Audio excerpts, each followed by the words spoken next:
I was born in a little village called Hope, which is in Norfolk, and I was the second youngest to a large family of 19 children. My parents died when I was 14, so my sister Ruth and I moved over to live with a married sister who was only across the road, so we didn't have to move far, and we felt completely at home with her. In those days you could leave school at 14, but I happened to be 14 on the day, 6th of September, which is the day that I returned to school, so they allowed me to leave school at 13 years of age. I was desperate to leave because I found a little job in a printing works which made all the guidebooks for Norfolk, and I loved that. But then Ruth and I both started work in the cinema. Ruth behind the cassettes, me in there. And we were there when the war broke out, and we were full of soldiers every night. And then they evacuated all London children down to Norfolk for safety. Now, my sister Ruth was due to be called up at 18, which everybody was. You either had to go in a munitions factory or one of the services. We chose to go in the services. We'd never seen a factory, and were frightened of it. So I was only 17, but so that I could join with my sister, I put my age up a year, and we both joined up together, and we stayed together right through the war. So we both joined up together, and we were both sent to London to train, to be on a gun site, on a machine called a predictor, which guided the guns to the planes to be able to try and shoot them down, which on occasions we did. So we used to get leave about every 3 months, and we used to long for that. And by the time we got to Norfolk, to my sister's house, any family that was anywhere near used to come down to see us. We used to have family gatherings, and sleeping, we couldn't all sleep there. And I was usually sent to sleep in the baby's cot with my feet out, because I was the smallest and tiniest. But we used to have a great life.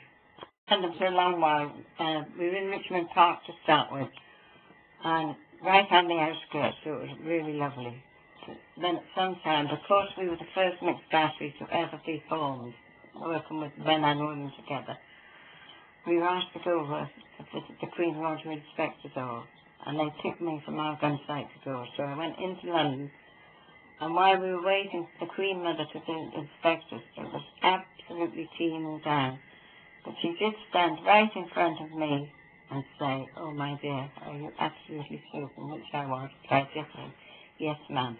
And I couldn't get over her wonderful skin. It was beautiful.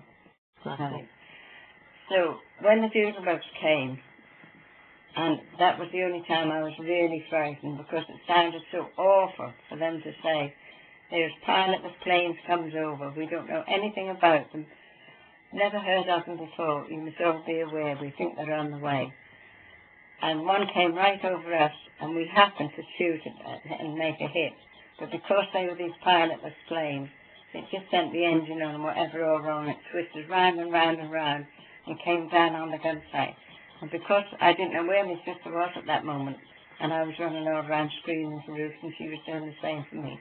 But when we saw we were both safe, that was it. And then we had to move right out of London, because they were doing no harm and good. Every time we shot one down, it was falling on buildings and houses and everything. So we got moved to Hastings, where we could just fire over the sea, and they harmed nobody. So then, after that at Hastings, after a while, we got the order through that we were all going to Belgium. So we went by ship to Ostend, and when we got out of Ostend, we were told we've got to stay there for a week. The Germans would start to advance. So it all seemed a bit bewildering, but we did stay there for a week, and we rather enjoyed it. Not no work to do or nothing. But after a week, they told us we could go. They sent the Germans back to where they come from. And we went to this little tiny village, and that's where we were, on this gun site in the field. And it was, we could get them coming right from Germany and Belgium and that. And it wasn't all that long before, when we got there, after the war was finished. And then we all had to be sent somewhere else useful to do something. And because all the men that were wounded in D-Day and everything else were sent to this huge hospital in Brussels, they needed all the help they can get.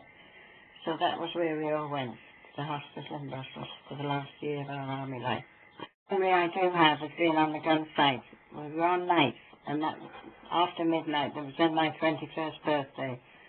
So we all had hot chocolate given to us because it was bitter cold, and they all sang happy birthday, and I got some money and card presents off, he wasn't my husband, he was my fiancé, off his family, which I thought was lovely of him.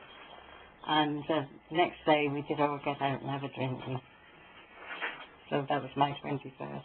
In the hospital we were very lucky because I was made receptionist with the doctor, and Ruth was made in X-ray, which was in the next room. We both had like office hours 9 to 5, where the other girls were on the wards working all hours.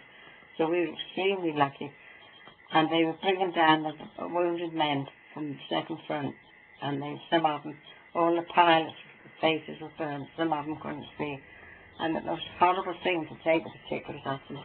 And as soon as I spoke, some of them used to say, "Are we in Blighty next night?" to tell them no. But I couldn't sleep or forget them until I'd seen them back in the wards, looking much better, cleaned down and bandaged up. But it was a terrible time, it was horrible.